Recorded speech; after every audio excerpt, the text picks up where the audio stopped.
Buenas noches, nos encontramos con el doctor Oscar y con el doctorante Uri, y hoy comentaremos un trabajo de Edmundo Gorman nominado Fantasma en la narrativa historiográfica. Y bueno, sin más, pues le damos la palabra a nuestro estimado Oscar para escuchar sus comentarios. Bueno, pues muchas gracias, Bitsu, Uri, y a todos aquellos que nos vean detrás de toda esta cosa etérea que puede llegar a ser el Internet. Em, Primero voy a hacer como un repaso un poco rápido del esquema que para mí tiene este artículo de Gorman. Como nos sugiere el título, O'Gorman trata de encontrar tres, vamos a decirlo, presencias no del todo definidas de tres prácticas que a su vez se traducen en conceptos, en concepciones que él encuentra en la historiografía de sus años. La primera que él encuentra es la de el esencialismo en la historia, es decir, que se considera que eh, los hechos históricos ya están dados, el historiador solamente no toma parte activa en la definición de ellos. Eso por una forma. El segundo, que es el vínculo causal entre los hechos, que él lo considera que es una reminiscencia de cuando la historia quiso parecerse a las ciencias naturales, en el cual una cosa produce otra y así se pueden establecer cadenas. Y el último, que es la desconfianza en la imaginación.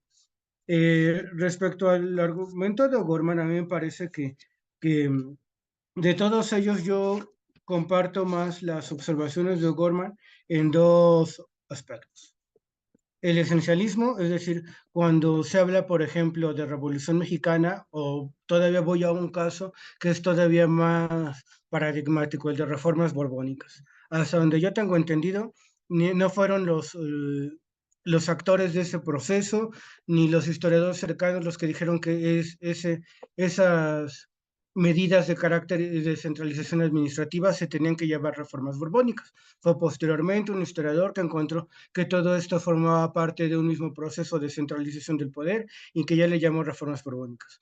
Por lo tanto, parcialmente estaría de acuerdo con O'Gorman en que es el historiador quien toma un papel muy activo en definir qué es histórico, en labrar sus contornos y en escribir sobre ello. Y ya está como un legado para los demás historiadores o para las demás personas que dan esas comunicaciones. El segundo aspecto en el que estoy de acuerdo es en que siempre se nos ha enseñado a lo largo de la disciplina histórica que si uno, digamos, a domar la imaginación, pero no solo a domar, en muchos casos nos ayudan o nos dicen que no debemos de imaginar, que el historiador solamente va al archivo, recopila cosas y se dice de vez en cuando, o más bien interpreta los hechos. Pero eso del interpretar los hechos no se nos dice cómo, ¿no? Se considera que es a través de la sensibilidad del autor, del historiador, de lo que lee, en fin, ¿no?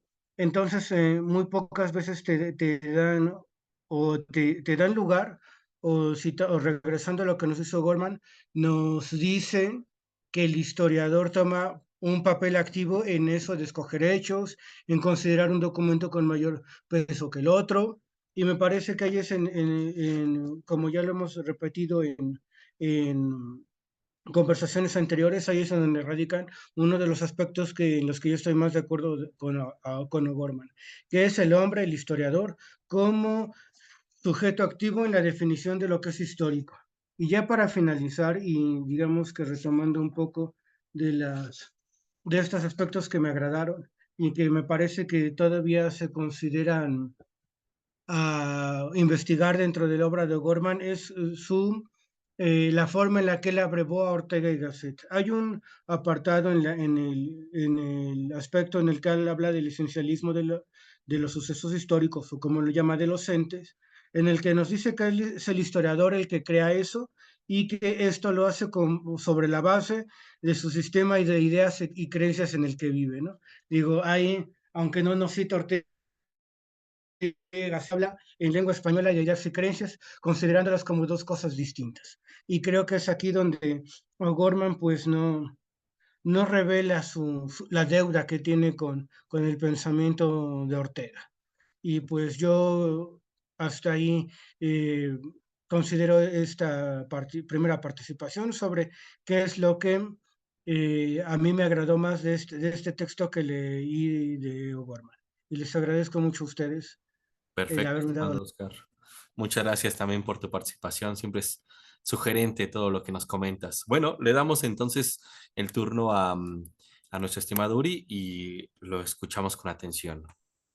Gracias. Bueno, en primera quisiera comentar que este artículo se enmarca en la producción ogormiana ya tardía, porque como él declara al principio, pues lo escribe ya a los 80, ¿no?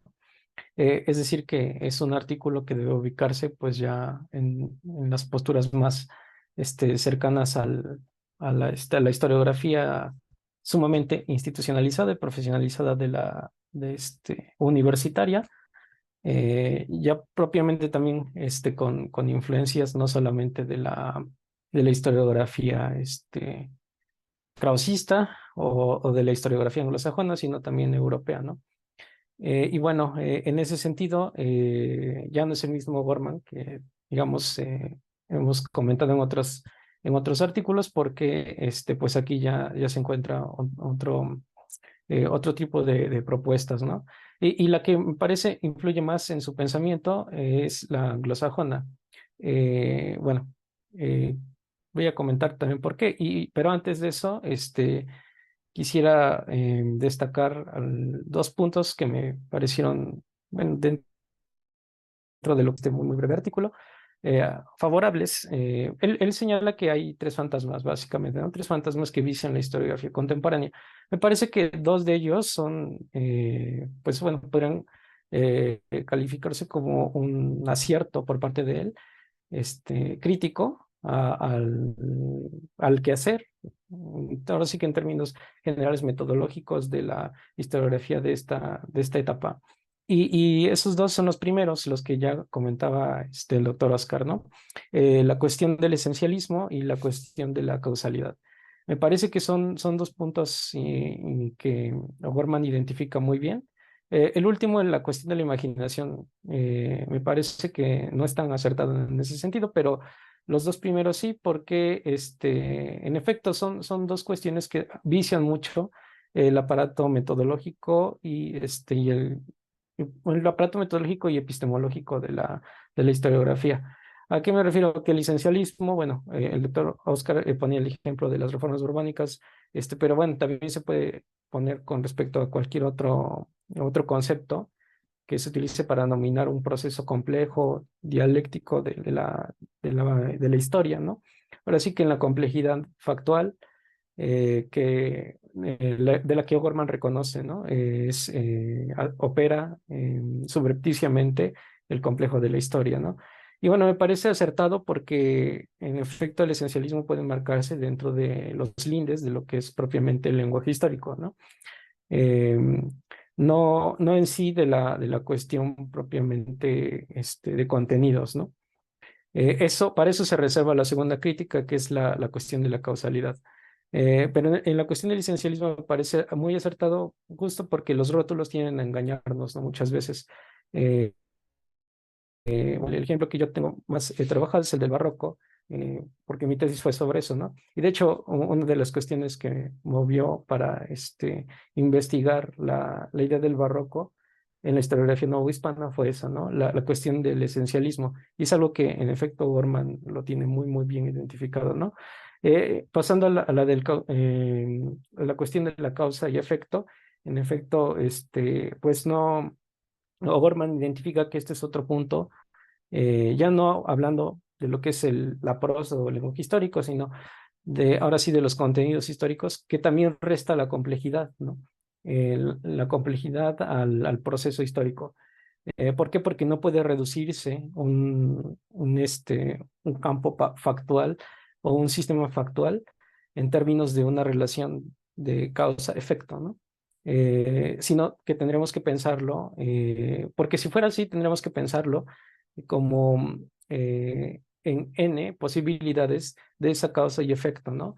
Como múltiples rectas que te llevan a trazar ese sistema histórico complejo, ¿no? En términos factuales, lo cual no ocurre, ¿no? Porque, como bien lo señala él, ¿no? Los procesos históricos no son así, ¿no? Tampoco son regresivos progresivos, ¿no? Es un complejo dialéctico sumamente, em, yo que diría que sobrepasa, ¿no? El problema meramente historiográfico, ¿no? Y bueno, en ese sentido, me parece que O'Gorman da en el clavo, ¿no? Y bueno, yo quisiera terminar con eso porque son dos puntos que hasta la fecha podríamos aplicar para cualquier tradición historiográfica en el mundo y que son acertados, ¿no? Eh, bueno, sí. Perfecto, estimado Uri, muchas gracias también por tus acertados comentarios. Yo diré precisamente que en el primer apartado me llama mucho la atención y que es un tópico que a O'Gorman le parece fundamental, es el que los historiadores pueden desanimarse muchas veces con la abrumante producción historiográfica, ¿no? Creo que me parece importante lo que dice O'Gorman aquí, ¿no? Un historiador también tiene que tener la capacidad de crear nodos inteligibles para reconocer y cribar qué es lo que tiene que leer y qué es lo que ya no puede leer, ¿no? Porque obviamente su oficio está limitado a un tiempo, a un espacio y a un quehacer y obviamente también a su propia vida, ¿no? Entonces, eso le exige, ¿no? Plantearse cuáles son las posibilidades en su quehacer. El otro aspecto que me parece fundamental y que lo han tocado ustedes es precisamente el que los entes históricos no son precisamente o no acaecen como esencias prefactuales, ¿no? Entonces, eso también es fundamental, me parece un nodo cardinal que todo historiador debe tener en cuenta. O sea, como historiador no te puedes mover por elementos esencialistas, ¿no? Porque estaríamos trabajando con otro tipo de tópicos que no son propios de la historia, ¿no? Tal vez tópicos ficcionales, etcétera, etcétera, ¿no? El otro punto que me parece fundamental es el que han mencionado también, en el sentido de causa-efecto, con su correlación monocausal, ¿no? Que en la segunda ronda me gustaría tratar con mayor detenimiento.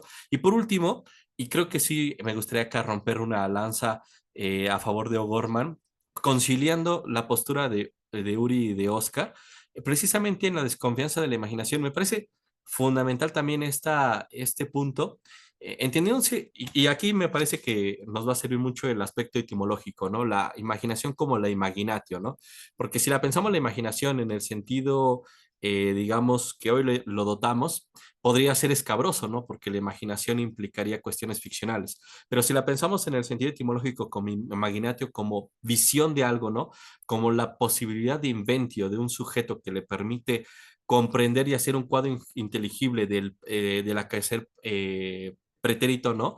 Eso sí me parece que es importante rescatar, ¿no? Y es importante porque la inventio la utiliza tanto el literato como el historiador. La pregunta aquí, y me parece que podríamos tratarlo un poco más adelante, es que, y la pregunta y la reflexión en torno a esto es que el historiador utiliza la inventio como el literato, pero el literato utiliza la inventio desde otras coordenadas, ¿no? Igual que el historiador, igual que el literato puede utilizar la razón, y el historiador de la misma forma utiliza la razón, pero desde sus coordenadas nociológicas obviamente operan de forma diferente con estos instrumentos, ¿no? Con esos órganos de pensamiento. Entonces, me parece fundamental esto que está diciendo Edmundo Gorman, el de romper con la desconfianza de la imaginatio y de la inventio. Y bueno, hasta aquí yo también daré por cerrado mi reflexión y pues pasaremos a la segunda parte y le daremos otra vez la palabra al doctor Oscar.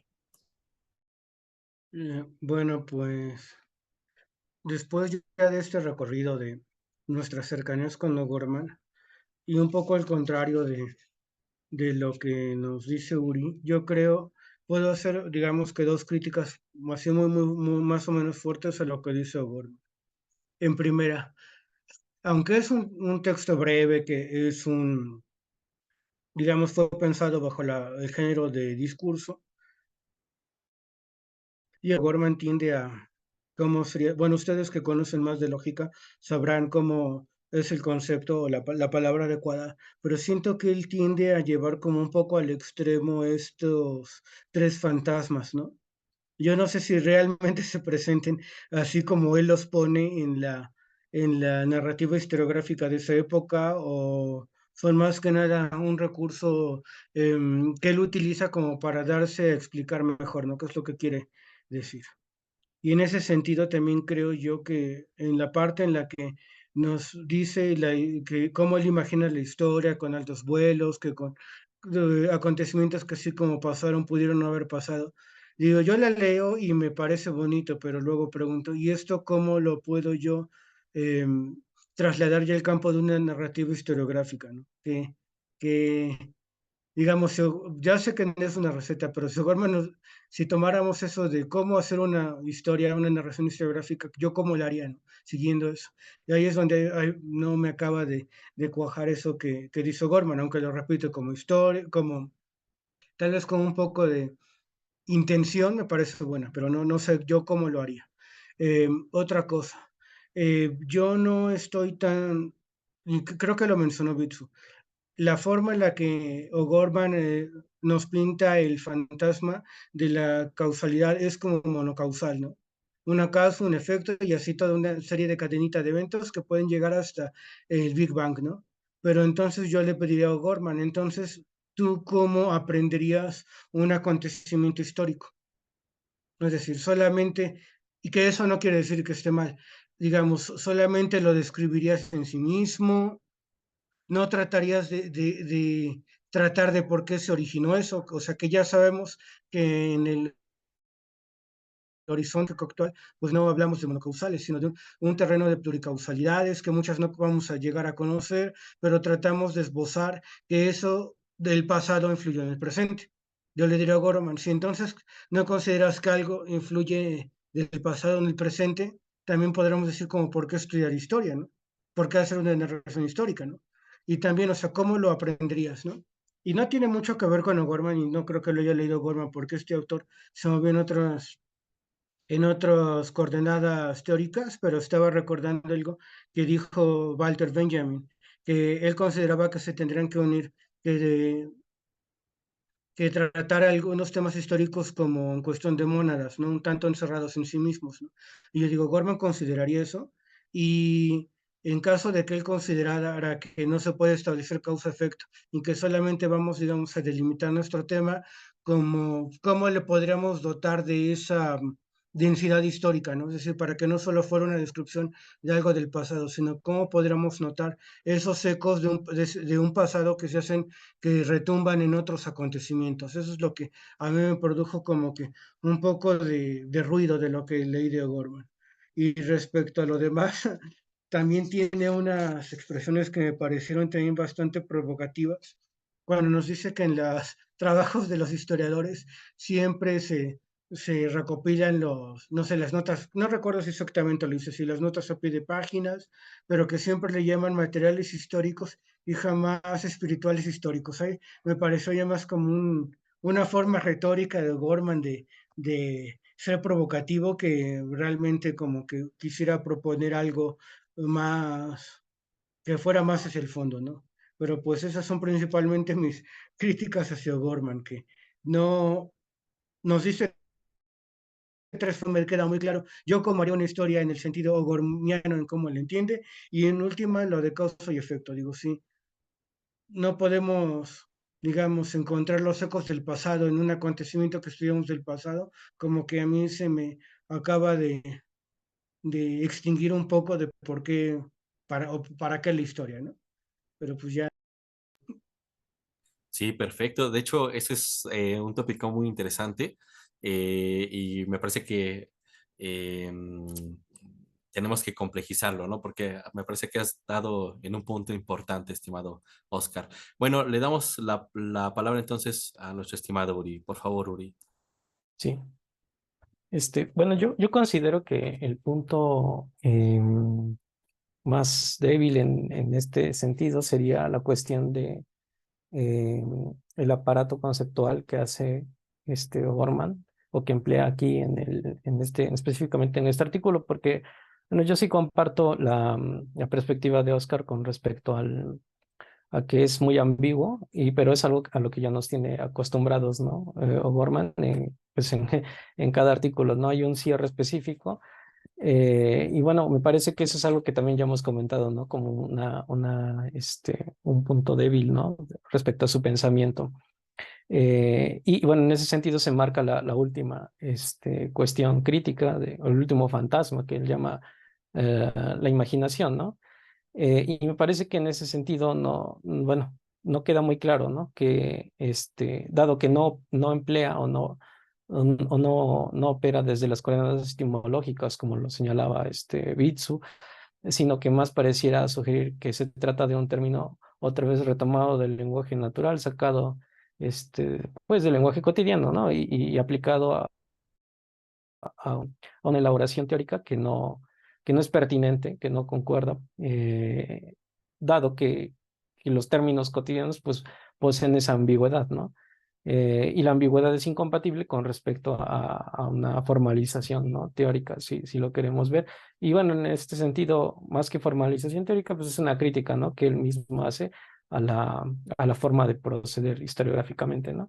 Y bueno, me parece que esa confusión que no la hemos discutido muy a fondo, pero que está presente implícitamente en el pensamiento bormiano, es la idea de pluralidad factual.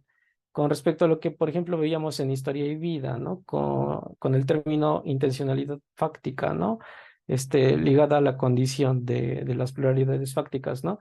Y que él, a su vez, oponía a la condición a priorística vital, ¿no? O de la vida, el concepto vida, de cuño, de cuño orteguiano, pero con función a priorística para nominar un proceso ontológico previo a la consolidación de lo que es propiamente una obra histórica, ¿no?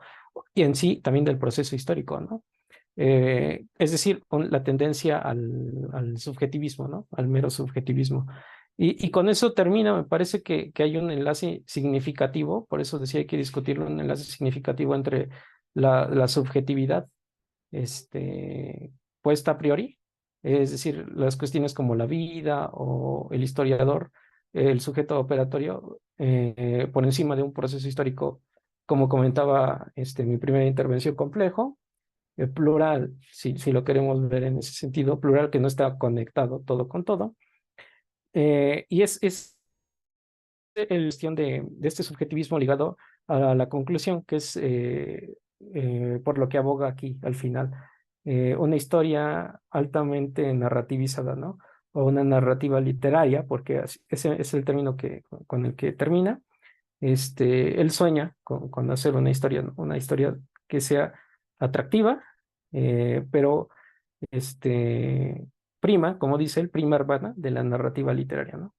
Es decir, está sugiriendo que el campo nociológico propio de la novela histórica pueda ser significativo y complejizado en las coordenadas de lo que es la metodología historiográfica, que no queda claro porque ya Oscar lo comentó, no está, es ambiguo, y sobre todo de la prosa histórica, ¿no? Sin establecer que sean análogos o que puedan fusionarse, ¿no? En ese sentido, lo que él aboga digamos, una especie em, de complejización entre estos dos nodos, ¿no? Pero de los cuales no queda muy claro, ¿no? Me parece que esa es la postura teórica, ¿no? Que sostiene hasta los 80 años de edad, O'Gorman, ¿no? Y bueno, yo con eso termino, porque sí fue brevísimo. Muchas gracias, estimado Uri. Sí. También sumamente importante. Creo que también junto con Oscar han tocado los puntos clave que yo también quería trabajar. En primera cuestión es que cuando él dice relativismo subjetivo, al no definirlo, puede caer en un problema muy grande, que él está confundiendo, porque nosotros nunca vamos a negar la subjetividad del historiador, porque es un ser humano, nunca la negamos, pero el hecho de que él diga relativismo subjetivo permite entrar en una ambigüedad porque parece confundir lo que es el sujeto operatorio, que digamos somos el conjunto en cuanto encarnamos este género, y en relación a el sujeto nociológico, ¿no? Que eso es otra cuestión diferente, ¿no? Un sujeto nociológico es el sujeto operatorio dentro de las coordenadas de un campo nociológico en específico, que en este caso sería la historia, ¿no? Entonces, él parece que está confundiendo el relativismo subjetivo desde el sujeto operatorio en relación al sujeto nociológico. Y esto puede encauzar algunas ambigüedades que son fundamentales deslindar en el apartado historiológico. El otro apartado que me parece fundamental, cuando él dice el ser de un ente histórico es mudable, me parece fundamental lo que está diciendo. No lo negamos, no hay mudabilidad en la historia. El problema es que esas mudabilidades implican continuidades operacionales y discontinuidades operacionales. Es decir, para que exista la mudación de algo implica la continuidad en relación a algo. Pero para que acontezca esa mudabilidad también implica una discontinuidad, ¿no? Entonces, operaciones y transiciones históricas implican continuidades y discontinuidades. Si solamente pensamos en la discontinuidad y en la mudabilidad, perdemos también el foco de las correlaciones. Y eso me lleva al otro punto. Nosotros concordamos en él que una explicación monocausal es problemática, pero existen diferentes elementos policausales que permiten concretar y determinar un acontecimiento histórico. El historiador, uno, no puede comprenderlos en su totalidad porque no tenemos esta posibilidad, dado las limitantes del proceso histórico, pero eso no quiere negar que no estemos conscientes de esas operaciones que determinan un mismo acontecimiento, ¿no? Por eso había mencionado, y me parece fundamental, tener y poner la correlación entre poner en juego discontinuidad y continuidad en relación a los procesos policausales. Y esto me lleva a otro punto que me parece fundamental. Cuando él menciona que existe precisamente estas tensiones, ¿no? Y estas imposibilidades de comprender eh, la monocausalidad, que como reitero nos parece fundamental, parece que también está dejando a un lado procesos específicos que me parece que hay que ponerlos en juego. En primero sería el finis operis y el finis operantis en los términos de buenos, ¿no? Es decir, es muy diferente las operaciones históricas del fin de la obra que el del fin del operante, ¿no? Y entonces también ahí permite complejizar que los agentes históricos se desenvuelven en otros niveles más complejos y no podemos pensar solamente, como había bien dicho Uri, ¿no? En una línea específica, ¿no? Como si el acontecimiento fuera una línea de procederes operacionales unívoca, ¿no? Más bien se trastoca en tantos niveles que eso es lo que dota de complejidad y de dificultad nociológica a la misma historia. Y por último, ya para finalizar, me gustaría cerrar y concluir con una reflexión de Tong Chishang, que fue precisamente un pintor de finales del siglo, un pintor chino de finales del siglo XVI y que vivió hasta mediados del siglo XVII, que él habla precisamente de la cultivación del estilo antiguo, ¿no? Y él menciona, retomando a Gorman, es que lo que debemos es que hay que cultivar a los grandes modelos y los grandes pensadores de cada área de conocimiento, ¿no? Y en este caso, me parece que lo que tratamos de hacer es cultivar y conocer a profundidad la obra de Edmundo Gorman, ¿no? Y reconocer también lo que nos parece muy válido y muy potente para el quehacer histórico hoy en día. Y lo interesante de este autor chino es que nos dice que la cultivación implica dos aspectos: conocer bien el modelo antiguo y no repetir en su totalidad unívoca el modelo, ¿no? Sino más bien impregnarle matices para que el conocimiento de un orden nociológico específico siga produciendo originalidad, ¿no? O en la medida de lo posible, cambios muy sutiles, pero que sí aporten al campo nociológico en el cual se encuentran los sujetos nociológicos, ¿no? Entonces, me gustaría cerrar con esta pequeña reflexión porque reiteramos una vez más, lo que queremos hacer con este espacio es reconocer, digamos, el gran pensamiento del mundo Gorman, pero en estos elementos de cribación que hacemos en su obra, pues buscar nuevos matices que nos permitan, pues, crear nuevas vetas de reflexión, nuevas vetas de aprehensión historiográfica, historiológica, ¿no? Con la finalidad de ir proponiendo algo nuevo al quehacer historiográfico e historiológico de nuestro país, ¿no? Y si bien le sirve a alguien más de otra latitud, bueno, eso ya es ganancia. Pero bueno, sin más, les agradezco, estimado Oscar, estimado Uri, y por su tiempo y por su tan sugerente reflexión. Muchas gracias.